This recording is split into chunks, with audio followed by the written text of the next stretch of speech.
it's Louise the Big Head Bookworm. Lovely to see you. I hope you're well. Hope you're having a good day, whatever it is that you're doing. Bit of a grey day here, just south of Cambridge. Bit of a grey day, but I thought I'd just pop in and show you some new books, including some that I've read already. They're all mystery books of some kind and another, so they are all suitable for March Mystery Madness, which we're taking part in. It's been brilliant watching everybody's videos and reading blogs and just seeing Instagram posts about the mystery books that people are reading. It's just brilliant. Well done to everybody that's taking part. So I have read a couple of books this month, but the top two are new, so I shall show you those. This is The 7 Deaths of Evelyn Hardcastle. So I treat myself to a newish book every month. So I normally get a hardback because they're really treaty for me, and I go into a bookshop and I buy this. So I bought this, and it's The 7 Deaths of Evelyn Hardcastle by Stuart, Turton. And I got it at the end of February, started reading it immediately, and finished it at the beginning of March. So I'm counting it as a March read for March Mystery Madness. It's time travel sci-fi mystery, and it's very much like Cluedo in many ways. It has the map. It's so much like the board. Is it called Clue in other countries? I know it's called Cluedo in Great Britain. So there we go. I love that game. So it is an old-fashioned mystery, brutal actually, but it's kind of the same day is being replayed over and over again. I'm not going to give any more away. I thought it was brilliant. I got it, launched myself into it because I couldn't wait, and also I didn't want to hear any spoilers, and I'm so glad I did. I thought it was just brilliant. I really enjoyed it. It was one of those books I was like, completely compelling and page-turnery. The only thing I would say is, if you like your world to be completely understandable at all times, and you like to know what's happening at all points, this is not the book for you. This is one of those books that you have to just relax and let it unfold in front of you. Don't try and understand all of it, because you won't. Deliberately, you won't. But that to me was part of it. That was part of the game. I'm totally comfortable with doing that. I read a lot of fantasy and sci-fi in that way, and just allow the world to develop in front of me and not worry too much about it. And I had to with this book, and it was brilliant though. I really enjoyed it, so yay for that. So I treated myself to that, and it was worth it. This was another treaty book of mine. I ordered in from the marketplace. River of Darkness by Rennie Airth. So this is the first in the John Madden series. So I don't know whether it was written knowing that it would be a series, but this is the first one. And I have got something like the 5th, which I treated myself to some point last year. And somebody said, don't read it, don't read it. Go back to the beginning of the series and work your way up to it. It's called The Death of Kings is the one that I got. And I'm so glad I did. It is completely my comfort zone, my wheelhouse. It's just, I mean, it's like, I said, Louise, what do you like to read? I like to read mysteries set after the First World War, either during or after the First World War, with a lot of the social impact. And then I quite like the series to develop up to the Second World War. Oh, right, there you are, Louise. Read this book. And it's just brilliant. You get the full impact of the First World War, what it did, the Great War. And it's just this wonderful mystery as well. And there's tension. And there's you kind of get drawn into the characters. I loved it. It's set in Surrey, in the south of England, in 1921. Oh, and it's such a good crime book. It's quite a chunky one. I was actually looking for a kind of quick read, and I picked this up. And it was a quick read. I only read it. It took me 2 days. But, oh, it was just so good. It was so good. If you like that kind of book, that is also your wheelhouse, if that's your kind of book. Oh, it's such a good mystery. It's a murder mystery, but it is such a good mystery. So then I picked up from a charity bookshop. I picked up these two Val McDermids, who I love. Again, murder mystery, kind of psychological thrillers. This is part of the Tony Hill, the Retribution, which starts with... Does it start with The Wire of the Blood? No, it starts with The Mermaid Singing, the Tony Hill range, and he is a police profiler. I don't think you do need to read them in order. I have read the first one, The Mermaid Singing, and I've also read a later one, and there weren't that many. I didn't read spoilers. A little bit to a relationship, but that's it. But it doesn't bother me, so I'm going to read this one soon, because I do like Val McDermid a lot. And this is in a different series, Professor Fiona Cameron. Now, I'm not sure if this is the first for Killing the Shadows, if this is the first in her series, but I seem to remember, I might well have heard about her in another book, but it's another Val McDermid, and she is a psychologist who uses computer technology to track serial offenders. So you get the feeling. Modern writing, modern storytelling, modern day setting, but they're gripping, they're quite big, again quite big, but I fly through them, I find them brilliant. So there we go. One of my old faves. I picked it up. It's Secrets in Death by J.D. Robb. So everybody knows I like J.D. Robb. If you were to come here and look down there, I've got an entire shelf full of all my J.D. Robbs. I've also got some hardbacks. There we are, behind me. Because I don't worry too much about collecting them in a particular series. So I've got quite a lot of her paperbacks, and then I've got hardbacks, and then I've gone back to paperbacks. So this is number... I want to say 46 in the In Death series. As I always say with J.D. Robb, don't start with the last one. Start with the first one, which is called Naked in Death.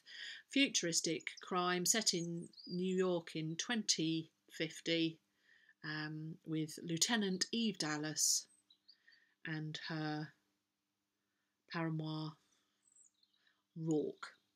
And they're brilliant. A bit saucy to begin with. In the first couple, they're much more saucy than they are now. But they're really lovely, brilliant crime. Good old gritty crime. And I like it. So Secrets in Death. You know what you're getting. And that's just perfect. It's perfect kind of like, I just want a bit of a quick crime. Immersive. Take me out of where I am at the moment. If I'm feeling a bit stressy. J.D. Robb's there for me. Last two. I got this little glorious one. It only came yesterday. The Leavenworth case by Anna K. Green.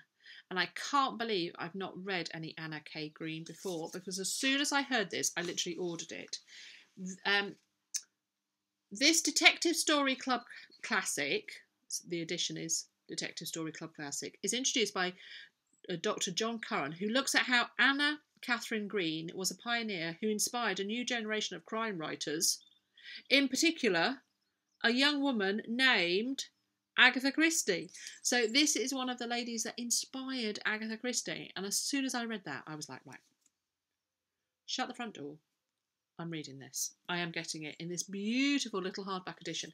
I managed to get one with a bit of a tear on the back, but I don't really mind. But isn't that glorious? And look, somebody's been shot. Oh, it looks good. I don't know what the actual case is, and I've not read it. I don't know whether it's a short story or if it's a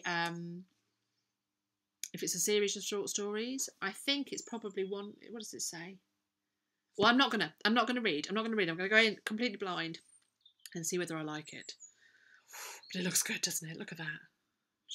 Just a beautiful edition. So there we go. And the last one. Well, I'll just tell you what I'm listening to on audio. Is Still Life by Louise Penny. And this is my first Louise Penny. I recommended her in my mystery recommendations, having said I haven't read her. But I've only heard good stuff about Louise Penny, and it's a long-ish series, and this is the first one. So I thought I'd try it on audio and see how I went. And I am chapter 4 of 15. I've listened to the first about 3 hours.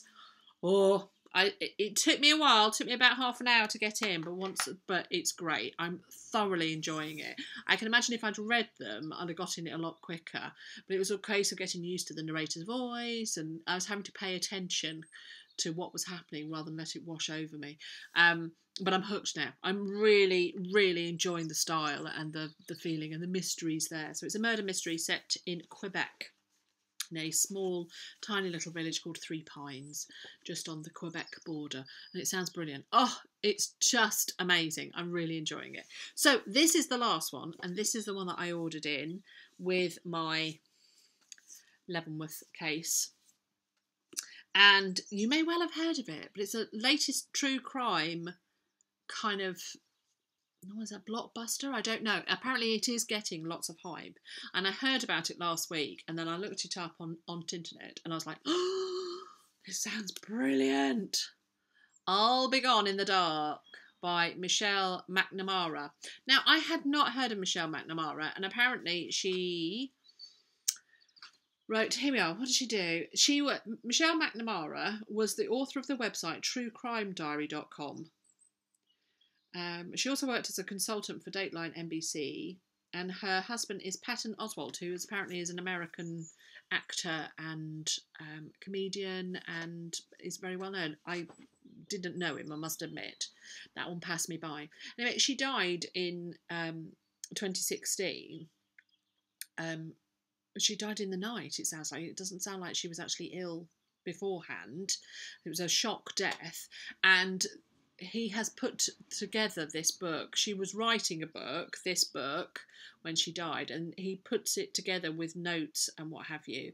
And it is about the case of what she calls the Golden State Killer. But if you're interested in true crime, you might well have heard of the East Area Rapist, who was part of in Sacramento. What's it called? I've listened to it on audio on one of the podcasts that I've recommended in the past. It's a case file. Bear with. Talk amongst yourself for 2 seconds and I shall find it. No. Case file. Yeah. Case file, true crime. They did a 3-parter on the East Area Rapist. But she dubs the criminal the Golden State Killer. And this is a whole book about her obsession, really, and other people's obsession and the violence of the crimes. Anyway, it got Stephen King loved this book. I wish they wouldn't do this. I can't take it off. So it's only come out this year and it's getting lots and lots of hype. So I bought it and started it, and I'm over halfway through.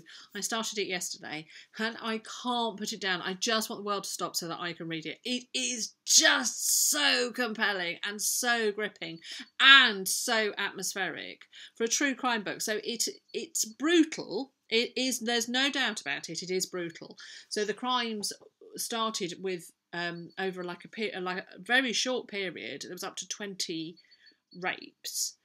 And it was somebody breaking into the house at night. So women waking up with somebody saying, don't say anything, I've got a knife. Which, it is that kind of horror, isn't it? And then it escalated into couples. So I started reading this last night. And then I thought, I literally, husband went up to bed and I was sat there reading it and the house was dark. And I am not a squeamish, frightened person that way. I read horror in all sorts and I don't get freaked out. But I don't know what it was. It was the writing and the feeling. And I just thought, it happened 30 years ago, 40 years ago. But still, it was 40 years ago.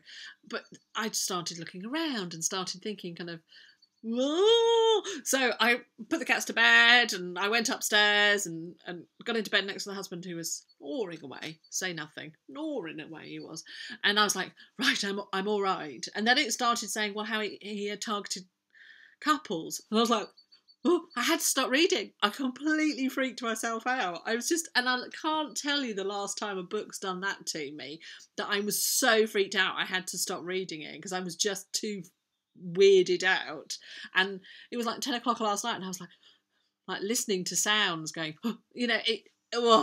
completely creeped out. Anyway, so it's a true crime book. It is quite brutal. It's not for everybody, but if you like true crime and you're into kind of but just really, really good. I'm utterly galloping through it and Right, everybody's just going to have to stop so that I can sit here and read this. I've got so many things I should be doing, and instead I'm sat here reading this. It's got to be done. So there we go. That's my last one that I'm basically telling you that I think you should get it so that we could talk about it.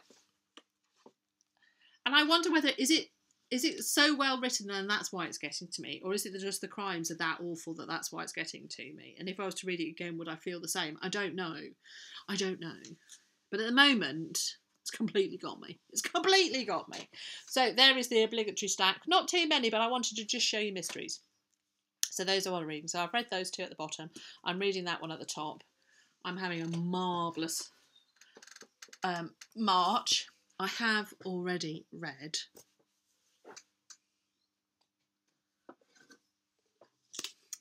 The Murder at the Vicarage, which is our Agatha Christie, the very casual Agatha Christie book club. I have read this. So yeah, so if you're wanting to catch up with us, we read The Mysterious Affair at Styles last month. I should just put it there. And this month we're reading The Murder at the Vicarage by Agatha Christie, and it's glorious. I hope you're enjoying it too. Love to hear whether you're starting to read it. And also, if you are taking part of March Mystery Madness, and have read anything good recently, let me know. Let me know so that I can either get it out from the library or maybe treat myself to a second-hand copy somewhere.